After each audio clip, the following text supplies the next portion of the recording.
Part 11. To the editor, Woi. When I was in high school in 7th form, I played in the first 15.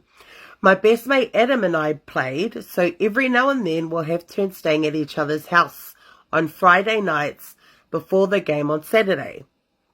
It's already giving Mose and Demetrius vibes, okay? At the time, his parents had divorced and both parents were going through a rough patch. One night while we were at the mum's house after dinner, I went to use the toilet and accidentally walked in on his mum. I quickly excused myself, and closed the door as I walked away, and I could hear her giggle. Renaya! Later that night, Adam and I both went to bed early as the mother had some of her girlfriends over for a drink. We must have been asleep for some time when I heard his mum come into our room and check in on us. I could hear her footsteps as she entered the room. She went over to Adam and gave him a kiss goodnight. Okay, my son is 15. There is no way in hell I would walk into his room and give him a kiss goodnight, okay? Nor would he allow me to. He'd be like, what the hell are you doing? This bitch walked into the room to make sure your friend was asleep, okay? Because she wanted to shoot her shot with you. And then the footsteps stopped. I could now feel her pulling the blanket up and tucking me in. Bitch. Oh my God. My heart was pounding. I bet you wanted something else to be pounding, aren't you? And I'm sure she could hear it thumping from my chest. Then I felt her lips slowly kiss me on the cheek. I quickly turned my head to get the impact of her lips. She paused as if to wonder what was going on. She knew exactly what was going on. I could taste the wine she had been drinking from her lips. Bro, this is some Palangi romance book. Oh my God. This is out of my element. She pulled away and walked out. That night I lay there and I couldn't stop thinking of her and our kiss. Laying in bed, I could hear Adam snoring. A tsunami couldn't even wake him. I decided to go get a glass of water, but really it was to see if she was still awake. I could see her light on, so I gave the door a little push. As I walked in, she asked me, "What are you doing? This can't happen." I ignored what she said and kissed her again. This time she kissed me back. She was only wearing a nightie. That night I finally lost my like, at least tell me, keep it up, man. Like, our first time lasted less than 60 seconds. Then the second time we went for a marathon. Over the years, I had lost contact with Adam and am now married with 3 kids, but I haven't lost contact with Adam's mum. What is she, like 60 or 70 now? Couple of years back before COVID, I went to Samoa for my whai, and she met me there, spending 3 weeks with her. She is with someone now, but we still keep in contact for the bad things. You know what? The mother in the story is a scram. Okay, a scram like Daddy's $80 hats. Oh my God, I can't believe what I just read. But thank you for sending that in. All right, next one.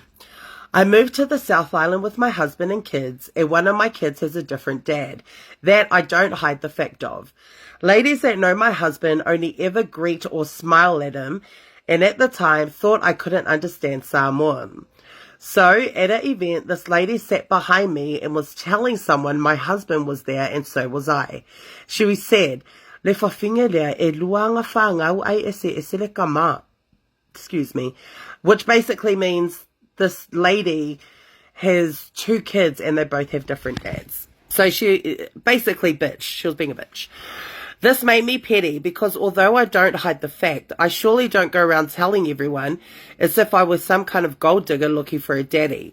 She was the kind of girl with the loudest mouth and ugly attitude to match her 4 lingers. Swing, ho! Anyways, this happened with other females who knew my husband, so we started having dramas. Days after the event, the ufa that was there too, her husband messaged me, and because I was petty and mad and full of vengeance, we started linking until he wanted to leave her. It was good, but karma is a bitch, because now I have the mother-in-law from the devil's pokio. Bro. This is... Alright. Dear very, very bad things. I dated my high school sweetheart for 5 years. He was my first boyfriend, my first every bad everything, and the guy I lost my V card to. Fast forward, he cheated on me multiple times over the year. I would always snap him through his phone, and he even picked up his ex from the airport and slept in their family's garage. Oh, bitch, I would have turned into Jeffrey Dahmer. Oh, my God. Whereas my muli was got vale vale all around. Fast forward, we were on bad terms. He broke up with me, but when we see each other at church, he acts as if we were still in. Why is like 98% of these stories church related? Must be Mormon. Just kidding. Anywho, I left him for a guy that me once in my bedroom. That bunga the bar to come see me while my parents were at a church seminar. I left my family to be, seminar. I left my family to be with him because his are amazing. Little did I know he was the biggest hoe of Otara in South Auckland.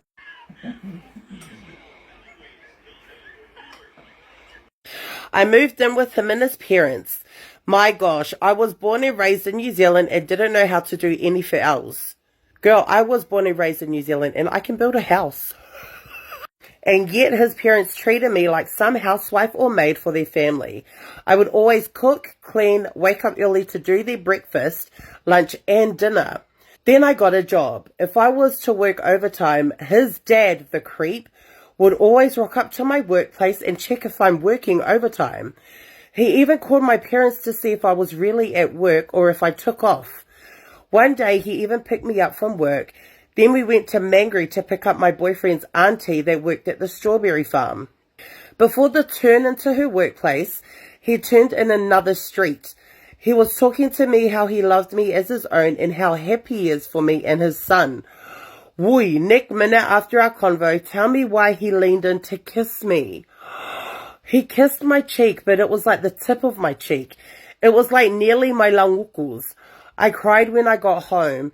I saw my boyfriend at the door and I just broke down and told him what his dad tried to do. His dad treated me more of a wife than a daughter. So gross. Far out. Oh my gosh. Anyway, fast forward, I'm now happily married. My ex is now with his niece and they share a kid together. Before all this shit happened, I was told by my boyfriend's mates he was around with his niece in the car park at Royals. I confronted her and she was like, no sis, I'll never do that to you and uncle.